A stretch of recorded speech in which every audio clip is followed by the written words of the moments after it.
ರಮೇಶ್ ಜಾರಕಿಹೊಳಿ ಮಾಲೀಕತ್ವದ ಸಕ್ಕರೆ ಕಾರ್ಖಾನೆ ಮೇಲೆ ಸಿಐಡಿ ಅಧಿಕಾರಿಗಳು ದಾಳಿ ನಡೆಸಿದ್ದಾರೆ ಎನ್ನುವಂತ ಮಾಹಿತಿ ಸಿಗ್ತಾ ಇದೆ. ದಾಖಲೆಯನ್ನ ಪರಿಶೀಲನೆ ಮಾಡ್ತಾ ಇದ್ದಾರೆ. ಬೆಳಗಾವಿಯ ಗೋಕಾಕ್ ತಾಲೂಕಿನಲ್ಲಿರುವಂತಹ ಕಾರ್ಖಾನೆ. ಕಾರ್ಖಾನೆಯನ್ನ ಸ್ಥಾಪಿಸೋಕೆ 439 ಕೋಟಿ ಸಾಲವನ್ನು ಶಾಸಕರು ಪಡೆದಿದ್ರು. ಸಾಲ ಮರುಪಾವತಿ ಮಾಡದ ಹಿನ್ನೆಲೆಯಲ್ಲಿ ದಾಳಿ ಮಾಡಲಾಗಿದೆ ಎನ್ನುವಂತ ಶಂಕೆ ಕೂಡ ವ್ಯಕ್ತಪಡಿಸಲಾಗಿದೆ. ಬೆಳಗಾವಿ ಜಿಲ್ಲೆಯ ಗೋಕಾಕ್ ತಾಲೂಕಿನ ಚಿಕ್ಕನನಂದಿ ಗ್ರಾಮದ ಬಳಿ ಇರುವಂತಹ ಕಾರ್ಖಾನೆ ಓಪನ್ ಮಾಡೋಕೆ 439 ಕೋಟಿ ರೂಪಾಯಿಯನ್ನ ಅಫೆಕ್ಸ್ ಬ್ಯಾಂಕ್ನಲ್ಲಿ ಸಾಲ ಮಾಡಲಾಗಿತ್ತು. ಸಾಲವನ್ನ ರಮೇಶ್ ಜಾರಕಿಹೊಳಿ ಅವರು ಕಟ್ಟಲಿಲ್ಲ ಎನ್ನುವಂಥ ಆರೋಪ ಇದೆ. ದೂರು ಕೂಡ ಕಂಪ್ಲೇಂಟ್ ಕೂಡ ಕೊಡಲಾಗಿತ್ತು. ಈ ಸಂಬಂಧ ಜನವರಿ 5ರಂದು ದೂರು ದಾಖಲು ಮಾಡಲಾಗಿದೆ. ಅಪೆಕ್ಸ್ ಬ್ಯಾಂಕ್ ಮ್ಯಾನೇಜರ್ ರಾಜಣ್ಣ ಮುತ್ತಶೆಟ್ಟಿ ಇವರು ದೂರನ್ನು ನೀಡಿದ್ರು. ಈ ಒಂದು ಕಾರಣಕ್ಕಾಗಿ ಸಿಐಡಿ ಅಧಿಕಾರಿಗಳು ದಾಳಿಯನ್ನು ನಡೆಸಿದ್ದಾರೆ ಎನ್ನುವಂಥ ಮಾಹಿತಿ ಸಿಗ್ತಾ ಇದೆ. ರಮೇಶ್ ಜಾರಕಿಹೊಳಿಯವರ ಸಕ್ಕರೆ ಕಾರ್ಖಾನೆ, ಈ ಕಾರ್ಖಾನೆ ಹೆಸರು ಲಕ್ಷ್ಮಿ ಶುಗರ್ಸ್. ಸದ್ಯ ಇಲ್ಲಿ ಸಿಐಡಿ ಅಧಿಕಾರಿಗಳು ದಾಳಿ ಮಾಡಿ ದಾಖಲೆಗಳನ್ನು ಪರಿಶೀಲಿಸುವಂಥ ಕೆಲಸವನ್ನು ಮಾಡ್ತಾ ಇದ್ದಾರೆ. ಕಾರಣ ಅಂತ ಹೇಳಿದ್ರೆ ಸಕ್ಕರೆ ಕಾರ್ಖಾನೆ ನಿರ್ಮಿಸೋಕೆ ಇವರು ಅಪೆಕ್ಸ್ ಬ್ಯಾಂಕ್ನಿಂದ ಸಾಲವನ್ನು ಪಡೆದಿದ್ರಂತೆ. ಸಾಲವನ್ನು ವಾಪಸ್ ಕಟ್ಟಲಿಲ್ಲ. ಈ ಒಂದು ಕಾರಣಕ್ಕಾಗಿ ಬ್ಯಾಂಕ್ನವರು ಕಂಪ್ಲೇಂಟ್ ಕೂಡ ಕೊಟ್ಟಿದ್ರು. ಹೀಗಾಗಿ ಸಿಐಡಿ ಅಧಿಕಾರಿಗಳು ದಾಳಿ ನಡೆಸಿದ್ದಾರೆ ಎನ್ನುವಂಥ ಮಾಹಿತಿ ಸಿಕ್ಕಿದೆ.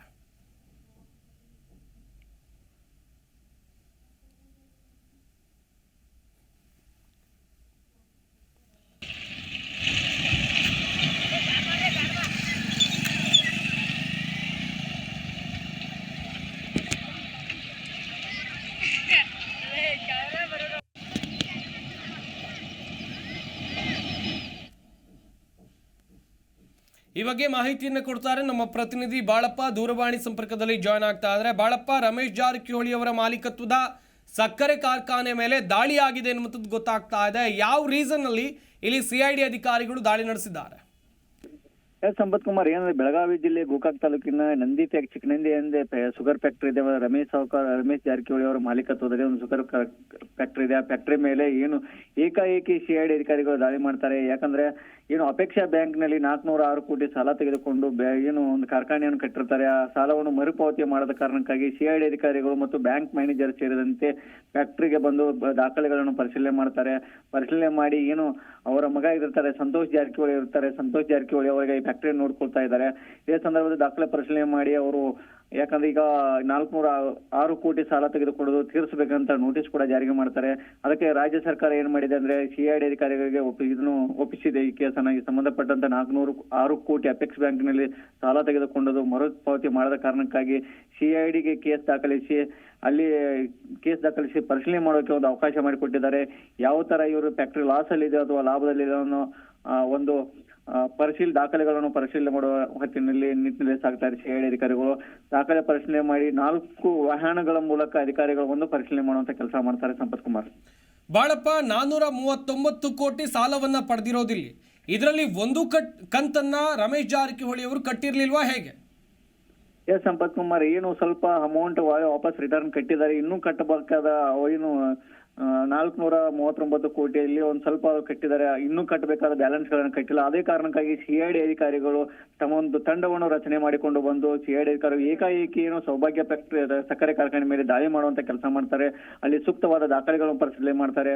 ಪರಿಶೀಲನೆ ಮಾಡಿದಂತ ಈ ವರ್ಷದಿಂದ ಎಷ್ಟು ಲಾಭ ಇದೆ, ಯಾಕೆ ಫ್ಯಾಕ್ಟರಿ ಸಾಲವನ್ನು ಮರುಪಾವತಿ ಮಾಡಿಲ್ಲ ಅನ್ನೋ ಹಲವು ಕಾರಣಗಳಿಗೆ ಎಡೆ ಮಾಡಿ ಕೊಡುತ್ತೆ.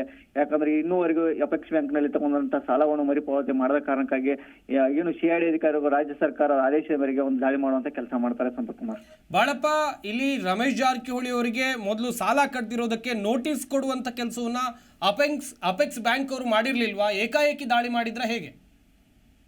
ಸಂಪತ್ ಕುಮಾರ್, ಪ್ರಮುಖವಾಗಿ ಏನಂದ್ರೆ ಸೌಭಾಗ್ಯ ಏನು ಕಾರ್ಖಾನೆ ಇದೆಯಲ್ಲ, ಕಾರ್ಖಾನೆ ಮಾಲೀಕತ್ವ ರಮೇಶ್ ಜಾರಕಿಹೊಳಿ ಅವರು ಮಾಜಿ ಸಚಿವರಾಗಿರ್ತಾರೆ. ಅವರ ಮಾಲೀಕತ್ವದಲ್ಲಿ ಸೌಭಾಗ್ಯ ಲಕ್ಷ್ಮಿ ಕಾರ್ಖಾನೆ, ಶುಗರ್ ಕಾರ್ಖಾನೆ ಕೂಡ ನಡೆಯುತ್ತೆ.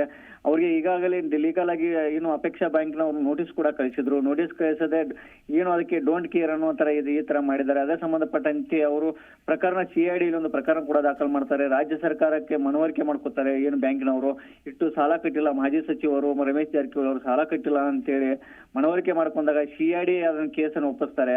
ನೋಟಿಸ್ ಕೂಡ ನೀಡಿದ್ರು ಕೂಡ ಯಾವುದೇ ತರ ರೆಸ್ಪಾನ್ಸ್ ಮಾಡದ ಏನು ಜಾರಕಿಹೊಳಿ, ರಮೇಶ್ ಜಾರಕಿಹೊಳಿ ಅವರು ಅದಕ್ಕೆ ಅವರು ಏನು ಒಂದು ನೋಟಿಸ್ ಕಾರಣಾಂತರಗಳ ನೋಟಿಸ್ ಅವರು ರಿಸೀವ್ ಮಾಡ್ಕೊಂಡಿರ್ತಾರೆ. ಏನು ಅಮೌಂಟ್ ಕಟ್ಟಿಲ್ಲ, ಅಮೌಂಟ್ ಕಟ್ಟದ ಸಂದರ್ಭದಲ್ಲಿ CID ಪ್ರಕರಣವನ್ನು ದಾಖಲಿಸಿಕೊಂಡು ಬ್ಯಾಂಕ್ ಮ್ಯಾನೇಜರ್ ಮತ್ತು ಬ್ಯಾಂಕ್ ನಿರ್ದೇಶಕರು ಸೇರಿ ಫ್ಯಾಕ್ಟರಿಗೆ CID ಅಧಿಕಾರಿಗಳೊಂದಿಗೆ ಏನು ಫ್ಯಾಕ್ಟರಿಗೆ ಬಂದು ಪರಿಶೀಲನೆ ಮಾಡ್ತಾರೆ. ಆಲ್ರೆಡಿ ನೋಟಿಸ್ ಕೊಟ್ಟರು, ಅದಕ್ಕೆ ರಮೇಶ್ ಜಾರಕಿಹೊಳಿ ಅವರು ಉತ್ತರ ಕೊಟ್ಟಿಲ್ಲ ಅಂತ ಹೇಳ್ಬೋದು. ಬಾಳಪ್ಪ, ಇನ್ನೊಂದು ಕಡೆಯಲ್ಲಿ ಗಮನಿಸ್ತಾ ಹೋಗೋದಾದ್ರೆ ಸಾಲ ಇರೋದಿಲ್ಲಿ 439 ಕೋಟಿ. ಈಗ ಸದ್ಯದಲ್ಲಿ ಅಲ್ಲಿ CID ಅಧಿಕಾರಿಗಳು ಯಾವ ರೀತಿಯಾಗಿ ಪರಿಶೀಲನೆಯನ್ನ ನಡೆಸ್ತಾ ಇದ್ದಾರೆ, ಪರಿಶೀಲನೆ ಯಾವ ಹಂತಕ್ಕೆ ಬಂದಿದೆ? ಎಸ್ ಸಂಪತ್ ಕುಮಾರ್, ಏನು ಪ್ರಮುಖವಾಗಿ ಫ್ಯಾಕ್ಟರಿಗಳಿರ್ತಕ್ಕಂಥ ಏನು ದಾಖಲೆಗಳೇನಿದಾವೆ ದಾಖಲೆಗಳು ಸೂಕ್ತವಾಗಿ ತನಿಖೆ ಮಾಡ್ತಾರೆ. ಆ ದಾಖಲೆಗಳ ತನಿಖೆ ಮಾಡುವ ಸಂದರ್ಭದಲ್ಲಿ ಸಂತೋಷ್ ಜಾರಕಿಹೊಳಿ, ರಮೇಶ್ ಜಾರಕಿಹೊಳಿ ಅವರ ಪುತ್ರ ಇರ್ತಾರೆ, ಅವರ ಜೊತೆಗೆ ಏನು ದಾಖಲೆಗಳನ್ನು ಪರಿಶೀಲನೆ ಮಾಡ್ತಾರೆ. ಈ ವರ್ಷದ ಲಾಭ ಎಷ್ಟಿದೆ, ಯಾಕೂ ನೀವು ಈ ಸಾಲವನ್ನು ತೆಗೆದುಕೊಂಡು ಕಟ್ಟಿಲ್ಲ ಅಂತ ಕೆಲವೊಂದು ಪ್ರಶ್ನೆಗಳು ಮಾಡ್ತಾರೆ. ಆ ಪ್ರಶ್ನೆಗಳಿಗೆ ಏನು ಉತ್ತರ ಕೊಡದ ಕಾರಣಕ್ಕಾಗಿ ಅಲ್ಲಿ ಹಲವು ಹೊತ್ತುಗಳ ಚರ್ಚೆ ಕೂಡ ನಡೆಯುತ್ತೆ. ಇನ್ನೂ ಚರ್ಚೆ ನಡೀತಾ ಇದೆ. ಯಾವ ಹಂತದಲ್ಲಿ ಏನೇನಾಗುತ್ತೆ ಅನ್ನೋದು ಕಾದು ನೋಡ್ಬೇಕಾಗಿದೆ. ರಮೇಶ್ ಜಾರಕಿಹೊಳಿ ಅವರು ಏನು ಫ್ಯಾಕ್ಟರಿ ತೆಗೆದುಕೊಂಡ ಸಾಲವನ್ನು ಮರುಪಾವತಿ ಮಾಡ್ತಾರಾ ಅಥವಾ ಇಲ್ಲ ಅನ್ನೋದು ಕಾದು ನೋಡ್ಬೇಕಾಗಿದೆ. ಸಂಪತ್ ಕುಮಾರ್, ಥ್ಯಾಂಕ್ ಯು ಬಾಳಪ್ಪ ತಮ್ಮೆಲ್ಲ ಡೀಟೇಲ್ಸ್ಗಾಗಿ. ರಮೇಶ್ ಜಾರಕಿಹೊಳಿ ಅವರ ಮಾಲೀಕತ್ವದ ಸಕ್ಕರೆ ಕಾರ್ಖಾನೆ ಮೇಲೆ CID ಅಧಿಕಾರಿಗಳು ದಾಳಿಯನ್ನು ನಡೆಸಿದ್ದಾರೆ. ಕಾರಣ ಅಂತ ಹೇಳಿದ್ರೆ ರಮೇಶ್ ಜಾರಕಿಹೊಳಿ ಅವರು ಈ ಕಾರ್ಖಾನೆಯನ್ನು ನಿರ್ಮಿಸೋಕೆ ಅಪೆಕ್ಸ್ ಬ್ಯಾಂಕ್ನಿಂದ ಸಾಲವನ್ನು ತೆಗೆದುಕೊಂಡಿದ್ರು. ಆ ಸಾಲವನ್ನು ಕಟ್ಟಲಿಲ್ಲ. ಸಾಕಷ್ಟು ಬಾರಿ ಅವರಿಗೆ ನೋಟಿಸನ್ನು ಕೊಟ್ಟಿದ್ರು ಅಧಿಕಾರಿಗಳು, ಆದರೆ ಸಾಲವನ್ನು ಮರುಪಾವತಿಸುವಂಥ ಕೆಲಸವನ್ನು ಮಾಡಲಿಲ್ಲ. ಈ ಒಂದು ಕಾರಣಕ್ಕೆ ದಾಳಿ ಆಗಿದೆ ಎನ್ನುವಂಥ ಮಾಹಿತಿ ಕೂಡ ಸಿಕ್ಕಿದೆ. ಜಿ ಕನ್ನಡ ನ್ಯೂಸ್ ಈಗ ನಿಮ್ಮ ಮನೆಯಲ್ಲೇ ನೋಡಿ. ಎಲ್ಲ ಕೇಬಲ್ಗಳಲ್ಲಿ ಈಗ ಲಭ್ಯ.